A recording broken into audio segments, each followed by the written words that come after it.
¿Qué tal, mis amados? Luis Eduardo López, siervo de Jesucristo. Un abrazo muy afectuoso.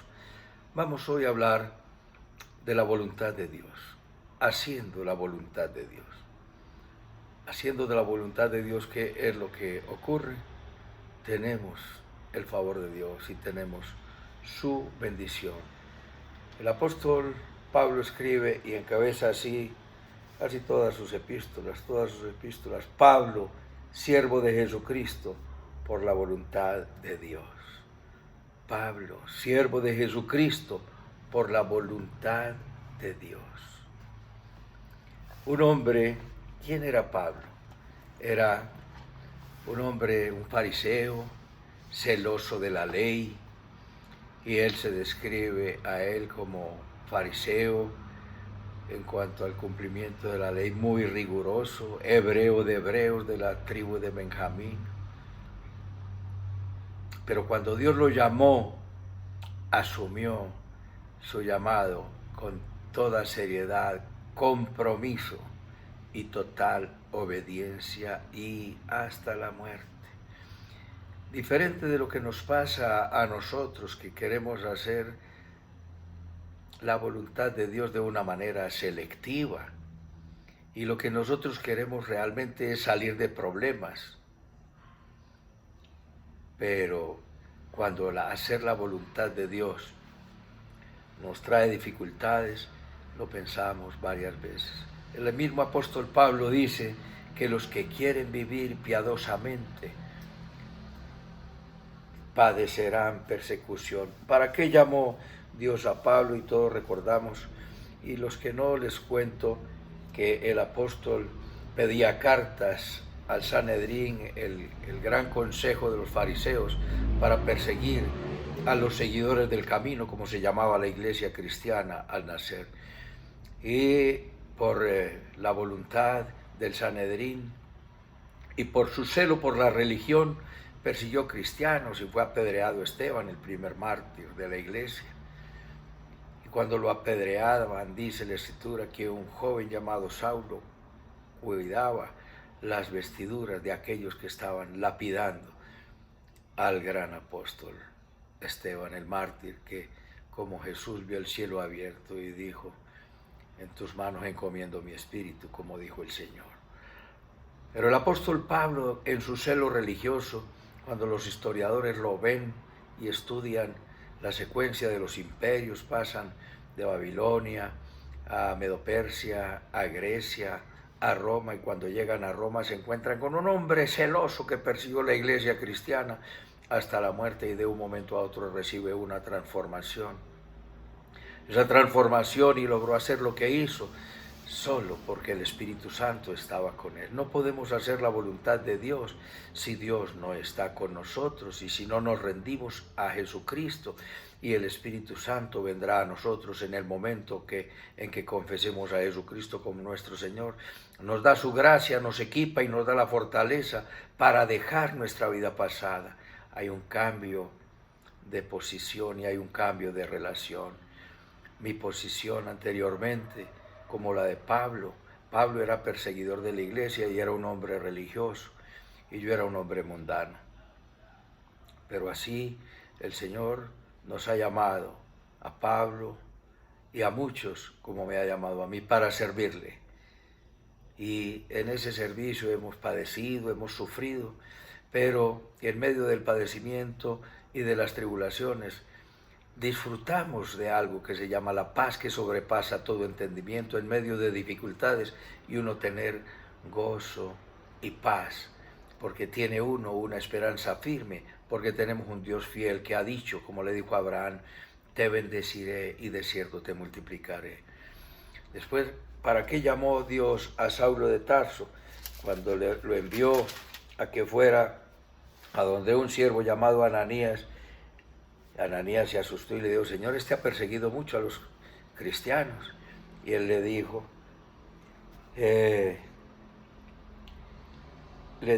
el Señor: ve, porque instrumento escogido me es este para llevar mi nombre en presencia de los paganos, de los gentiles y de los reyes y de los hijos de Israel, porque le mostraré cuánto le es necesario padecer por mi nombre.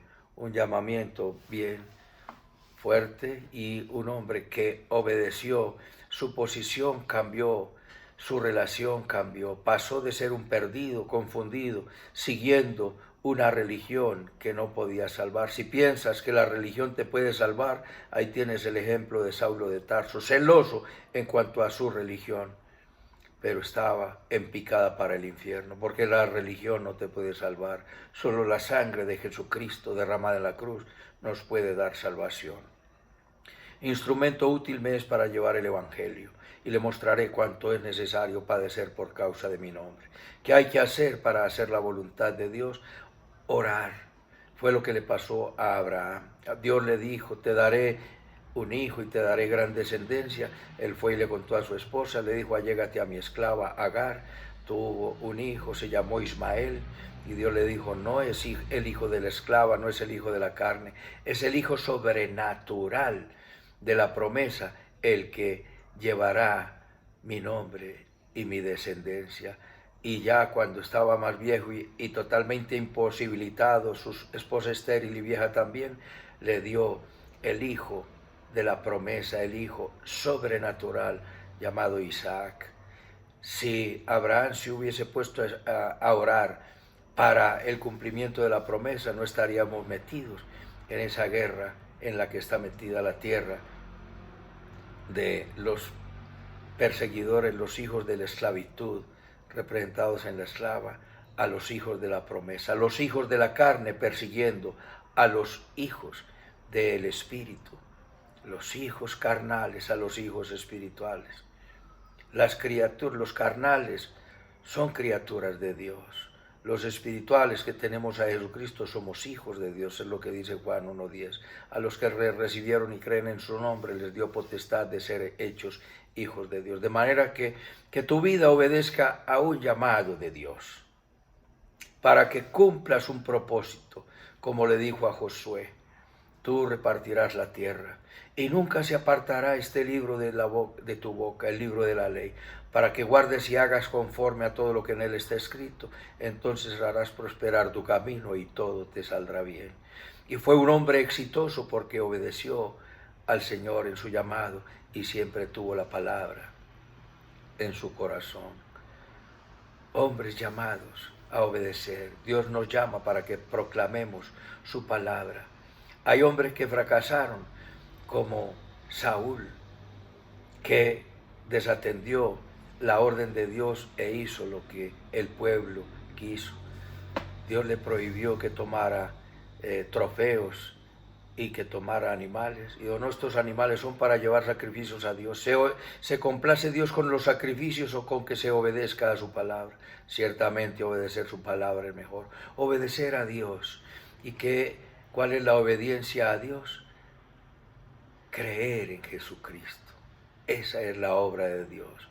¿Cómo debemos poner en práctica la obra de Dios? Dice Juan 6:38, le preguntaron a Jesús, y digo, la obra de Dios es que crean en quien Él ha enviado.